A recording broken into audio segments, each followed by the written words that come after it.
Movie opens on 50 seconds of non-scary logos. The sixth scary movie opens with a direct parody of Scream 6's opening scene, which makes sense. However, what makes less sense is that the film's structure primarily serves as a parody of Scream 5, which also kind of makes sense since this scary movie sans the number in the title like Scream 5 did, even though we're all going to refer to this as Scary Movie 6, just like we refer to 2022 Scream as Scream 5, because that's what it is. Also, to make matters more confusing, we also get a quick parody of the opening of Scream 5 shortly after the parody of the opening of Scream 6, making it almost feel more like a parody of 2009's Friday the 13th remake, which had an entire opening 10 minutes or so following characters that we would never see again except for one, and then start what feels like an entirely different movie focusing on a different set of characters. Technically, if you include the death of Mrs. Voorhees at the beginning, 2009's Friday the 13th had 3 opening sequences, and seriously, just f*** that movie. But also, let's not forget that the original Scary Movie parodied the opening sequence in the first Scream movie, but then halfway through the film parodied the opening of Scream 2. So maybe using both the openings of Scream 5 and 6 for parody purposes in the latest Scary Movie is a slight nod to that aspect of the first Scary Movie, and is also choosing to intelligently dismiss both opening scenes from Scream 3 and Scream 4 because they're not as strong, and almost undermine the classic openings of those first 2 films. But considering this is a movie that has a character trying to light up a woman's vagina as if it were a joint, I'm guessing there was very little forethought to that kind of metatextual subtext. Or maybe I'm high, you decide.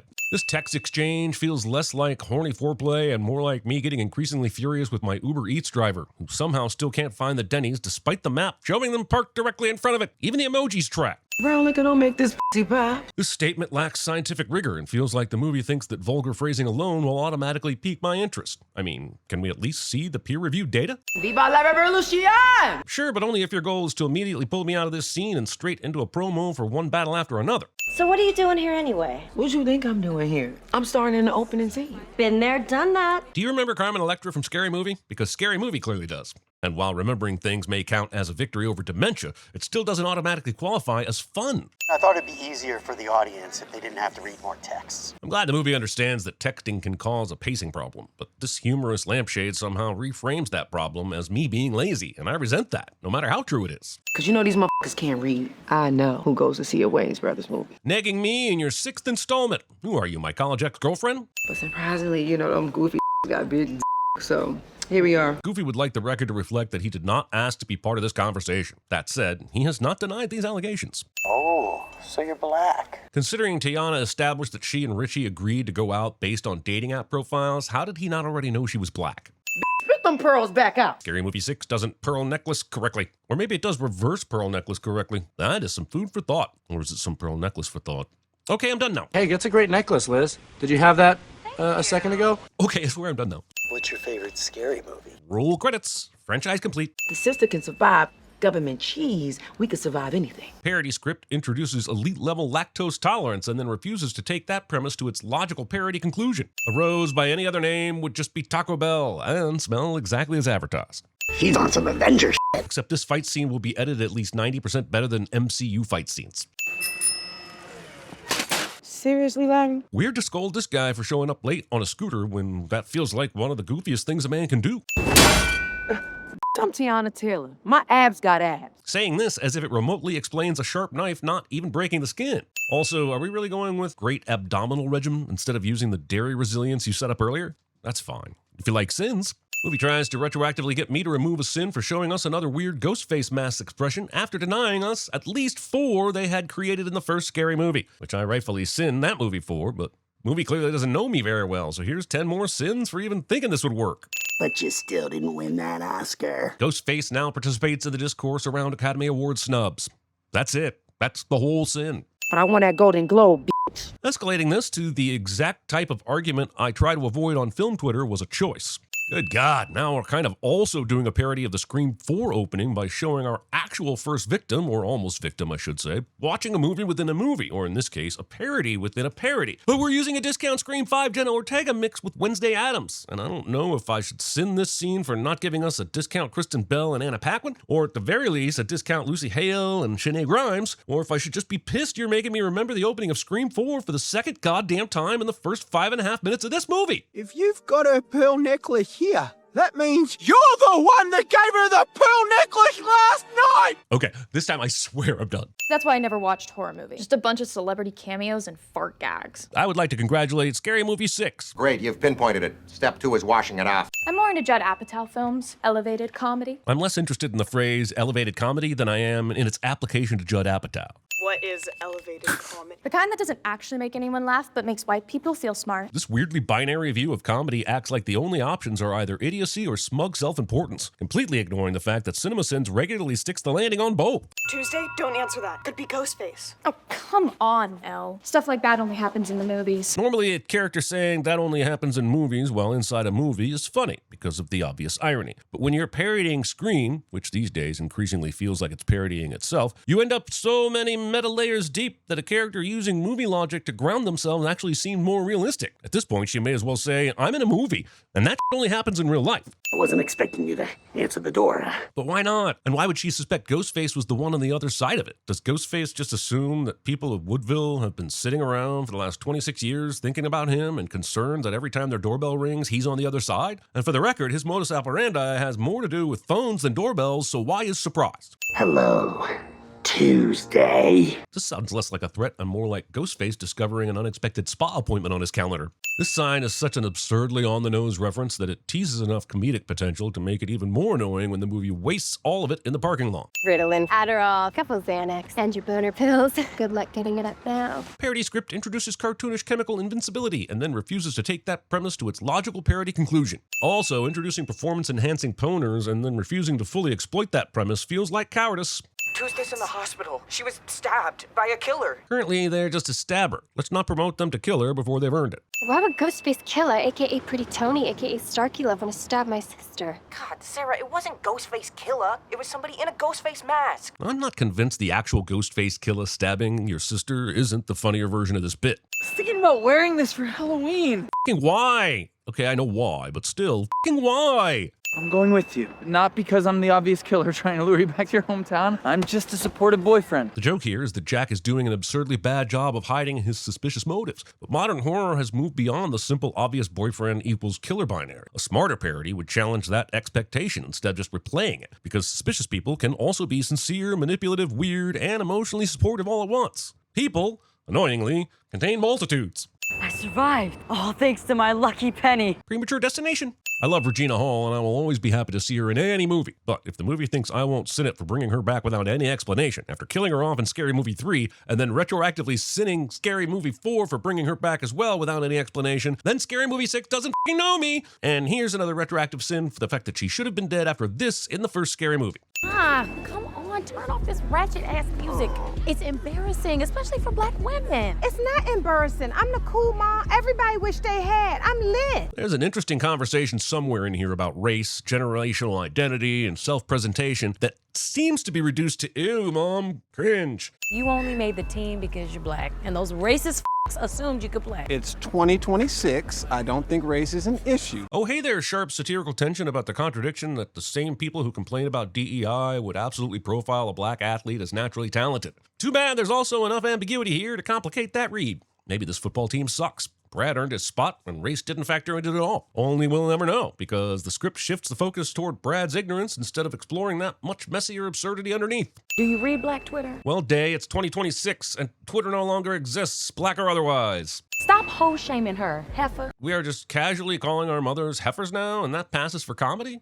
That's actually a real question. I'm quite confused. Just because Daryl and them ran a train on her doesn't make her a hoe. Correct. That would make her infrastructure. Possibly crumbling infrastructure, but infrastructure nonetheless. Hi, this me. Love the hair. Very Octavia Spencer. Hey, Al, love the reference. Very on the nose. Before I laugh at this joke, I'm going to need documentation proving Kanye West didn't actually write this. Current reality dictates that I cannot confidently dismiss this as fictional without verification. I'm not going to let anything happen to my baby girl. Boy, okay? I'm a baby boy. The movie has now entered the area of public discourse, and it seems to be doing so from an honest place, which I respect. There's a real sincerity here, which matters. But sincerity alone doesn't automatically make comedy or commentary land. The interesting version of this scene lives in the tension between parental love, acceptance, confusion, and adjustment. That's messy, uncomfortable territory, which is exactly why it could be funny and meaningful. Instead, the movie plays it so safely that it never really pulls on that tension. It feels more polite than insightful. Let me put it this way. If you're going to swing the hammer, commit to the swing. A strong hit may be uncomfortable, even scary, but it breaks through.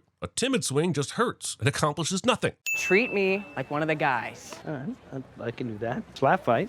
As one of the guys, I'd like to formally distance myself from slap-based bonding rituals. We want to learn from the horror you survived. How millennials want people to respond to their trauma somehow makes it into the script. Scary Movie 3 and 4 paid me a lot of money for a girl. There is nothing to learn there. But if you want to talk about the house bunny... I would rather talk about whether or not this is supposed to be Cindy Campbell or Anna Faris, because the movie whips back and forth between these two possibilities so much that it's giving me whiplash and anal herpes. Although the latter might have nothing to do with the movie. I have been preparing for this for years. This movie, Cindy wants us to believe she's been in isolation preparing for the return of Ghostface for years. But then what about the Cindy Campbell who was out fighting the ghost of Hugh Crane in Scary Movie 2, or the girl on the TV in Scary Movie 3, or the aliens and ghost kids in Scary Movie 4? She wasn't concerned about Ghostface returning through all that. So what was it that made her think, oh shit, I should just turn into 2018 Laurie Strode and booby-trap the out of my house in case the masked killer shows back up? Can we watch that movie? You are a terrible mother. Kids. Like that Christmas I took you to meet Santa at the mall. One thing I admire about the previous Scary Movie entries, especially the first two, is that they did a really good job of using a solid plot structure parodied from another movie, and then found interesting ways to branch off the main story to include parodies of other movies along the way. Think about how they tied Jigsaw into the War of the Worlds storyline, or Samara and the Aliens from Signs. But in this one, it feels more like Friedberg and Seltzer type parodies, where they just throw as much shit at the walls as they can and hope some of it sticks. Like here, for instance, where they're putting a Terrifier parody in front of us, but have nothing to actually say or even really parody about it. These aren't jokes. These are just things we're watching. Fun. What the I'll leave the identification of this body part to your imagination, but I will tell you there is a balance between shock and humor that was not found. I've got millions of guns. She does not. Even if we generously define millions as only 2 million guns and generously estimate each gun at 5 pounds, that is 10 million pounds of firearms, which means Cindy isn't describing a weapons cache so much as a 5,000-ton structural engineering event. At that point, the guns are not in the house is under the guns. Hey, Jimbo, go deep. The setup shot and the payoff shot disagree about where this football is going. But this is a parody, so maybe that's the point. Well, if it is, the joke went over my head. We need to arm up. Pepper spray? Check. Taser? Check. Butt plug? Double check. The surprise of hearing butt plug is not nearly jarring enough to stop me from wondering about its tactical usefulness. Most people will assess this as a melee weapon, but I'm not ruling out downrange capabilities. I'm back! Movie that is absolutely not above a Guess Who's Back again, Shorty's Back, Tell a Friend needle drop somehow passes on one of the lowest hanging outdated pop culture references imaginable. Crazy that they let you teach here. Teach? Nah, I attend. And Elle should know that if she's dating Shorty's nephew. I get that we didn't know that, but they could have had someone else who made more sense asking the question, like Cindy. Also, we saw Shorty make it to college in Scary Movie 2, so what exactly did he do to not only flunk out of college, but have to end up back at high school? Can we watch that movie instead? Also, since Shorty being a student never meaningfully factors into anything, the movie should have committed harder and made this a charter school he founded. Are you gonna take the bus home? Nah, the PJ. This school having an active runway only makes Shorty being founder, dean, and majority shareholder feel increasingly plausible. Check my crypto. Oh, I'm up $3 million. Damn, now I'm down $5 million. I genuinely cannot tell whether this is parody or an accurate depiction of crypto. Help me. I'm old. Feels like there's a Reggie Watts joke hiding in here somewhere, and I suspect he's furious.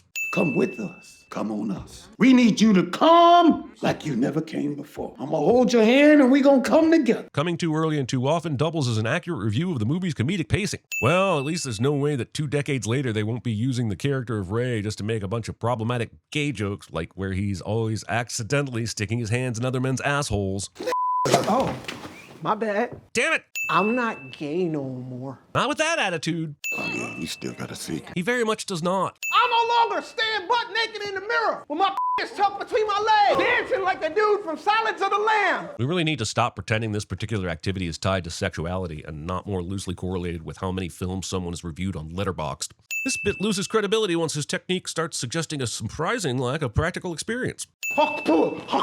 Never thought spitting on that thing would trigger cultural exhaustion, but here we are. Who's that Jeffrey Dahmer look like? Looks like Ted Bundy to me. White people all look alike jokes. Oh, yum! Ice chip! The iceberg from Titanic walked so these hospital ice chips could run. This white girl can't die on my shift. I'm a DEI hire. The discourse around diversity, equity, and inclusion has become so lost in the plot that, strangely enough, this now falls under my jurisdiction. I'm not a cop. Look like there ain't nothing left but thoughts, prayers, and pork rinds. Excitement? Nurse Ratched, check out the wire. The wire was the baby. Being distracted but not wrong is a healthcare outcome this movie is not prepared to fully unpack. Any company who would manufacture hospital beds that would rise this high. I swear that wasn't a Nazi salute. We have reached a fascinating cultural moment where the gesture itself is no longer the end of the conversation, it's somehow the beginning of a much dumber one. That's the movie's point, and it's not wrong, but right now it's also my easiest target. Well done, anatomy diagram guy. Break's over. This line and its impact on the scene raised troubling questions about Ghostface's authority within hospital management. You're welcome. I don't think Sarah asked for a Ghostface emblazoned food tray, but I'm sure she appreciates the sentiment, Nurse Ratched.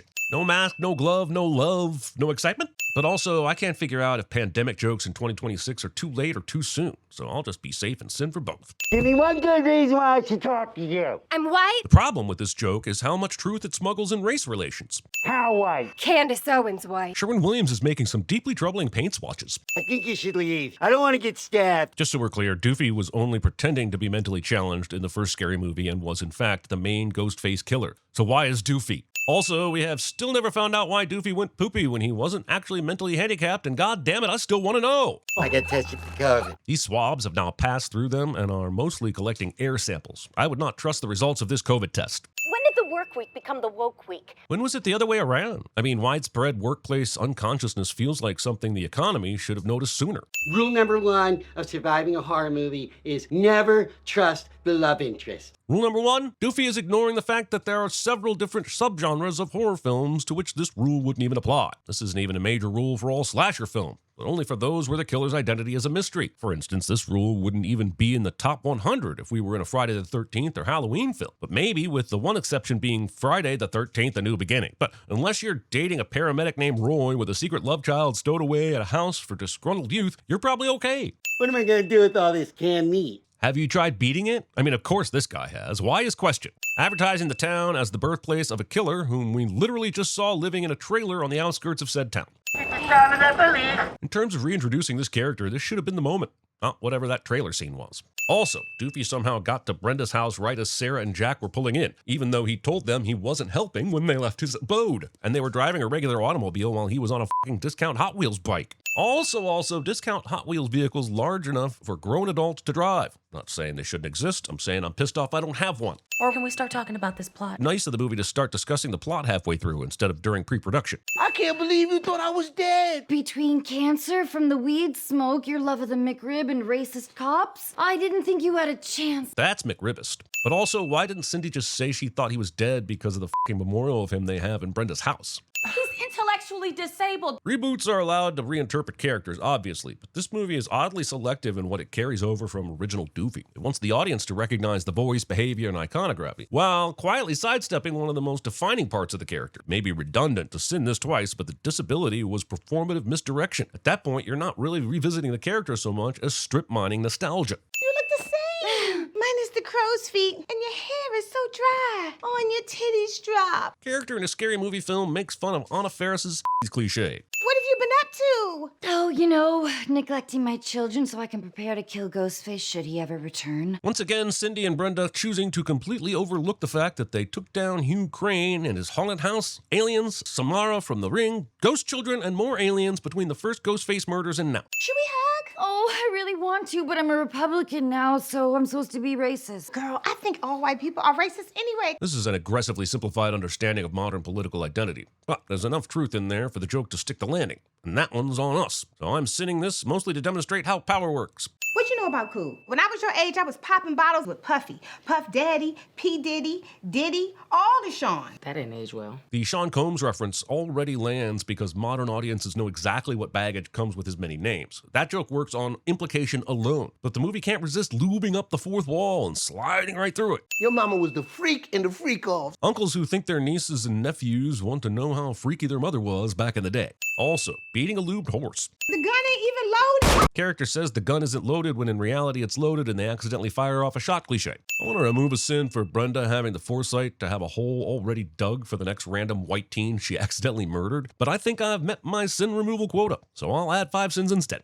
All right, let's get back to the plot. Day not realizing there was never an actual plot to begin with. I don't have a motive. You were the killer in the first movie. Being the killer in the first movie doesn't automatically give him a motive in this one. That's not how motives work. You've explained why you're suspicious of him, but that's on you. I got pardoned, mostly because of the storming the Capitol. Against all prior assumptions, this does seem alarmingly consistent with how pardons work now. He's making a rebootable. Day's character is clearly supposed to be a send-up of Mindy Meeks, who became the Randy of the later Scream movies, which is all fine and good. However, Day has not said a single thing prior to this point that has made her seem like an expert on the tropes of horror films. But now I guess she is that because the movie needs her to be. Randy was, of course, Mindy's uncle as well. So if this movie is following the same route that Scream 5 took, then Day should actually be more like her Uncle Shorty, which means she should be annoying us with high-pitched laughter that is supposed to be funny, but is, in reality, annoying as f***.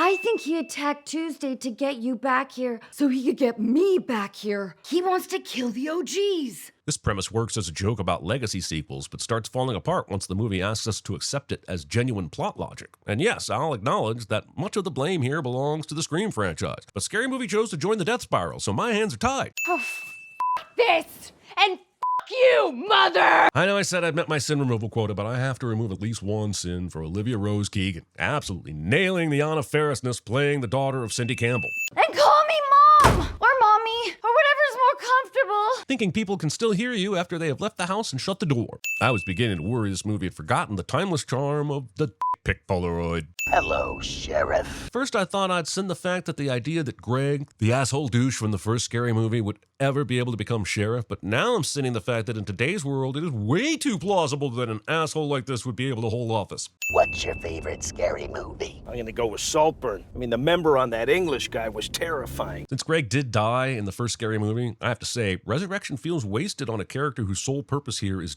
commentary. But had this been Jesus, the reverse would be true. Ken Jeong's junk in The Hangover was a much better depiction of the male anatomy. Even surprisingly well-researched commentary. Looking for this? This movie's commitment to Greg's penis as recurring lore is genuinely impressive. Dad's out, but the pool guy, the gardener, and the plumber are all here, asshole. Then how did any of them not hear or see Ghostface removing the sheriff's penis? No, but they're the backbone of the American workforce. I can't figure out if ice jokes in 2026 are too late or too soon, so I'll just be safe and sin for both. You are about to identify as dead. This joke is doing little more than weaponizing the phrase identify as and hoping that counts as satire. Sudden Colette Reardon. Kale, we talked about this. I don't give blowjobs anymore, okay? Not since Me Too. This callback speeds past what Gail perceived as Doofy's mental capacity in that situation, and the fact that she thought she held most of the power in that original interaction and intended to act unethically. Uncle Ray Ray's gonna get you. Not with that stride. Hello, Shorty. Shorty has an easy way out of this situation. He could just tell Ghostface to get out. Tell me about your mother. Scene with someone asking about someone else's mother does not contain a Mark Robert Michael Wahlberg. Let's start with something light, like, do you lick ass? Yes or no? The answer is yes. I'm trying to evolve past seeing my college ex-girlfriend in movie characters, but this is making it difficult. No, you're in a K-pop hole. Ketamine would have felt less forced, and I really need everyone to appreciate how absurd that sentence is. The hospital sign says treating Ghostface victims since 2000. Since it took 26 years for Ghostface to come back, that is a really odd slogan to hang on to. Bobby?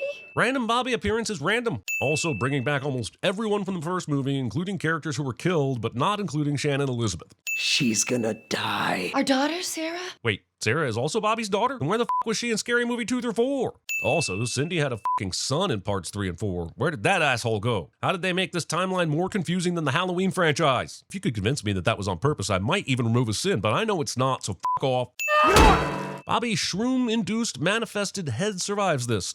Stop smiling! The subtitle for Smile 3 somehow makes its way into the script. Scary Movie 6 will now do a parody of the f***ing trailer to Michael, because the full movie Michael would not have come out yet when this movie was filming, and now this is really feeling more along the lines of something like epic movie or disaster movie than the first two Scary Movies, which in turn are making the original first two Scary Movies feel more like the genius of parodies like Airplane and Top Secret, which were in turn made with the assistance of David Zucker, who actually took over the Scary Movie franchise after the first two films. And while I understand the Wayans brothers' irritation of having the franchise taken away from them, maybe they still should have made this one a little more in the vein of a Zucker and a little less in the vein of a Friedberg Seltzer. Citation needed. I got a llama. Michael also had a llama. Coming Juneteenth, only on Tubi. I'm a bootleg that Choosing to bootleg something that is available for free on Tubi. Oh, hell hell no! This reaction feels wildly disproportionate to what was at best a minor change in illumination. Despite being in a wheelchair, she hits him in his top head and not his bottom head. The bottom head is the tip of his penis. I'm only explaining because I know who goes to see a Wayans Brothers movie. I am thinking about dressing up as O.J. Simpson for Halloween. But those fit. Tuesday would be excellent at O.J. Simpson Trial Sins. Stupid lie. The movie demonstrates how much more enjoyable this would be on nitrous while failing to provide the audience with any... Doofy! Well done, Doofy. Seriously, too, stop trying to win an Oscar. It's a horror movie. It'll never happen. Kathy Bates, Jodie Foster, and Amy Madigan have entered the chat. But sadly, Demi Moore, Ellen Burstyn, and Sissy Spacek have not. Also, this being a parody of horror rather than straight horror makes the line lazy. Weird time for the movie to stop breaking the fourth wall with any precision. That will never get old, sue me. Smell my finger. This works. Not to say that it shouldn't have worked, more like saying it happened. It's your boy Shorty, that's right. It's another Halloween-a-thon. Giving YouTube channels any kind of credibility by putting them in a movie. I mean, can you imagine someone actually making a living off making silly jokes on fucking YouTube? My sponsor, Angry Orchard Hard Cider. They got mad apples, son. Director said give him an apple-based beverage. This way the audience will know I'm drunk and he's an asshole. If he has time for this... Callbacks. I resent how much less erotic this is than the title suggested. Random Unfunny Longlegs parody is random and unfunny. The problem with this joke is that racial profiling has remained too unresolved for far too long. There simply isn't meaningful distance for this to function as satire instead of just a reminder. So that's our suspect. Goes by the name Shorthand. Was the handyman at a house reputed to be haunted in 2001. Movie has the extremely talented pairing of Damon Wayans Jr. and Heidi Gardner and chooses to waste them in this scene. Also, movie takes the time to tie Shorthand back into an earlier entry in the franchise, but can't take the time to explain the appearance of characters who either died or were the actual murderers in the previous installments. This is the stuff. Movie does a parody of The Substance by way of a parody of Larry Cohen's 1985 crazy-ass movie, The Stuff, which I can appreciate, but movie chooses not to include a Michael Moriarty cameo, and that I do not appreciate. The revelation that the Epstein files have been inside Sherry O'Terry the entire time. Movie acts like White Chicks is something that should be celebrated, and I do not abide. Oops, wrong movie. No, I think the problem lies more with it being the right movie. I tried to run too, but it follows. Now you're probably expecting a flashback to that movie, but it's too obscure. It is not too obscure. What are you waiting for? Oh, no, sweetie, it's like this. Let's not do any more callbacks, especially ones that should be marked as spam by now anyway. Candyman.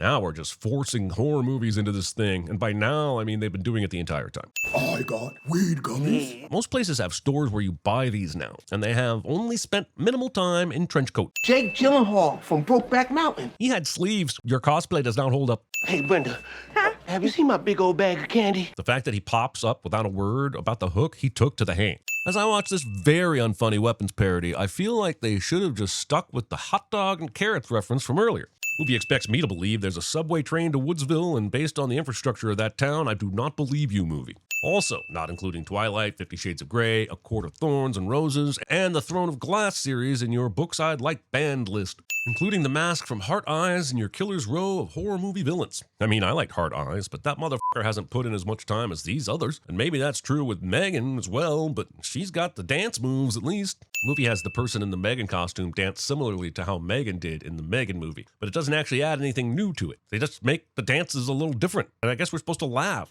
We did not. Even if I can buy that a tall ghost face could perform that dance, bending down in the Megan costume, I have a harder time buying that he could have kept the black cloak buried underneath it. And yes, this is a parody, it's supposed to be funny, but A, I'm me, and B, it's not funny. I had enough of her shit. There, shit, Well done, Dig. And now all these strangers will murder on the Orient Express Day, just like all the theatergoers did to Brenda in the second movie. So, like daughter, like mother, I guess? I honestly don't know what I'm supposed to feel at this point. I just wish I felt more laughter.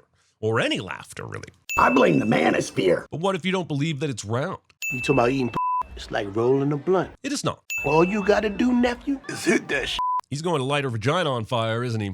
Putting on the lobster bib, but not removing the Letterman jacket. Just like rolling a blunt. He lights her vagina on fire. We're here to drink, play bad music, do some half gay shit. Why just half gay? The timing on that was perfect. Shorty and Brenda definitely know Jack and Sarah, and I'm assuming they are aware who Tuesday is, since that's also Cindy's daughter. But act here like they have zero clue who they are. You'll also find out that the three of them were trying to sneak into the party, but there's no prior scene setting for this plan. So why do they want to sneak? And since they aren't strangers to Brenda and Shorty, why do they need to sneak? Did they just feel the need to do a sinner's send-up? Did they read the script? They gentrified the Jeffersons? Technically, that was already done with All in the Family, which the Jeffersons was actually a spin-off of. So All in the Family technically pre-gentrified the Jeffersons, which seems even worse. Not even vaginal fire damage seems to have any lasting effects. Why are you yelling? Because the camera is so fucking far away! Movie doesn't directional mic correctly. Who gives a new car as a gift on fucking Halloween? I'm sorry. I thought I was supposed to smoke it. Then Brad, I'm sorry, but you deserve to die. I don't make the rules. Oh wait, I do. Yeah, this punishment stands. Hello, Shorty. Killers who choose to attack their victim with a large number of people behind them. Wasting weed. I am not the killer. Okay, I'm not even sex positive. Thinking those two things are mutually exclusive. Who are you, John Wick? I would have said ballerina, but nobody saw that shit. Someone did see that Brenda. CinemaSins saw that and thanks for reminding me. Attention all killers! You have 5 seconds to show yourselves! And yet, Cindy began firing after 2 seconds. I'm not sure if Cindy is a liar, bad at math, or can't tell time. I don't enjoy any of those options. Oh, that stunt girl is good. We got more fourth wall breaks, y'all. This ghost face survives a shot to the fucking face. Cindy Campbell isn't fighting me with dildos in this scene. I would like to point out that one of these ghost faces is Shaquille O'Neal, and I think Cindy Campbell is a badass, but she still has to obey the laws of physics and gravity. I am so sorry. I have been a terrible mother. I realize this is a parody of a sentimental scene, so here's a parody of a sentimental skip. That was not part of the plan! Well, considering Jack has zero idea who these two random people in ghost face masks are, I'm not exactly sure why he thought they were following his plan. Kevin Hart said no? That little motherfucker says yes to everything. Scary Movie 6 didn't think it had hit us with enough jokes that would have been dated 4 years ago, so it chose to give us a Kevin Hart says yes to every project he's offered quip for good measure. Yay. But I never got over Kazam. But you got over Steel?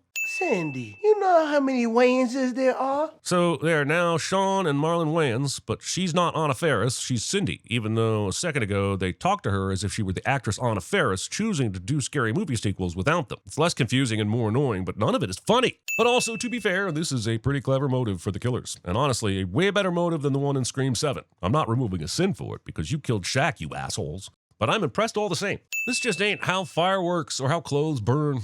Nice butts all around, though.